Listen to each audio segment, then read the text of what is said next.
is time. It is time to brew your best beer. The 2016 SJPORR Challenge is dedicated to your friend and ours, Paul Wickstein.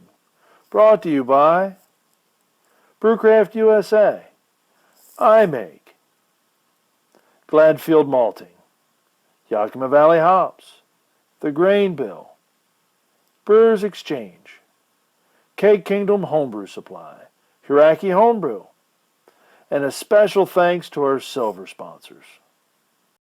Alright guys, it's time for another beer review. This time we've got the mysterious Pale Ale 4.2%. It's 52b-96f-85d. I say it's mysterious because that's all I know about it. There's no notes online. Very interesting. It's a pale ale. It looks to be bottle conditioned. I don't know if you can see the yeasty bits down the bottom, I'm guessing, but we're going in blind. We'll see what happens. It might be a little bit cold, so we'll see how we go. Let's give it a crack. Nice little hiss there. Oh, and rising carbonation. But it looks pretty good. It's well carbonated. Ooh, quite dark for a pale ale. It's a really nice, deep, browny red colour with bubbles rising up. I don't know if you can see. Not much of a head, but there seems to be plenty of carbonation. A little bit of lacing on the glass as we swirl it around, but I think I've overfilled it to give it a full swish, but it's going for a nose.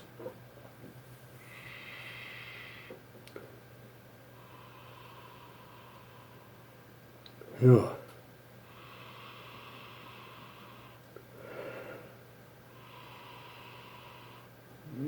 It's really too cold for me to say much about it. I'm getting slight fruitiness from the hops and maybe a bit of toffee from the malts. I really can't tell. I'm going to go in for a taste, but this is definitely a beer that I'm going to press pause and come back to once it's warmed up a bit. Anyway, cheers.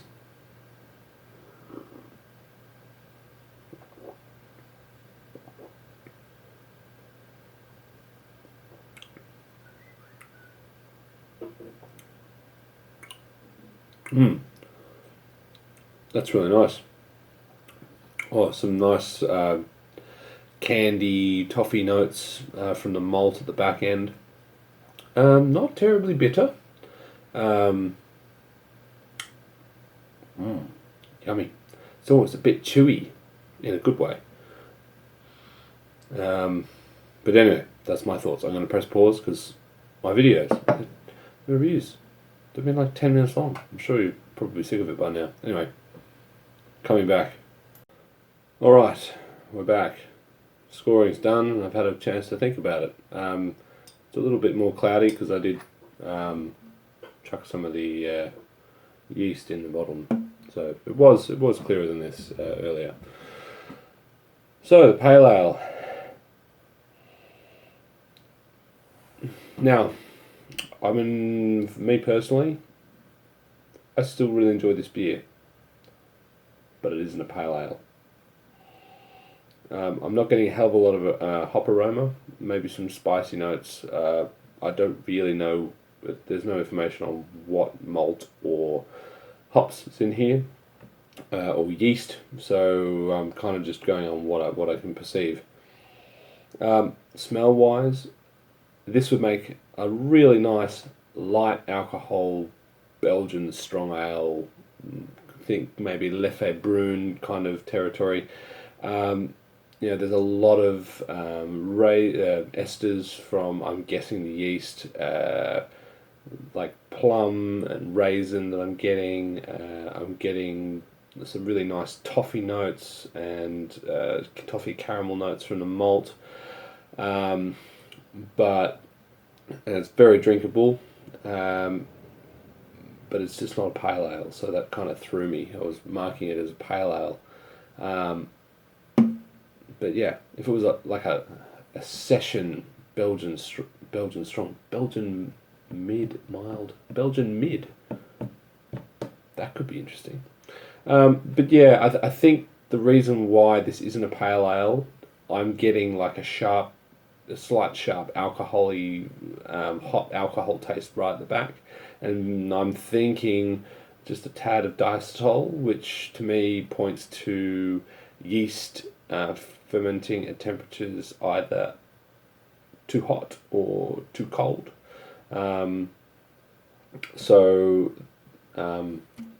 maybe that's the issue with this beer. But having said that, I'm talking about technical faults with beer. Would I still go back for another? Absolutely. Would I enjoy drinking this? Absolutely. Yeah, it's just not a pale ale. So, cheers to the brewer of this beer, the pale ale, 4.2%. I think you've done a cracker job. I just think you need to rename the beer, and then it would make a lot more sense to me. So yeah, this has been Stas from Stas Brewing with another beer review. Belgian mild. Now there's a market worth exploring.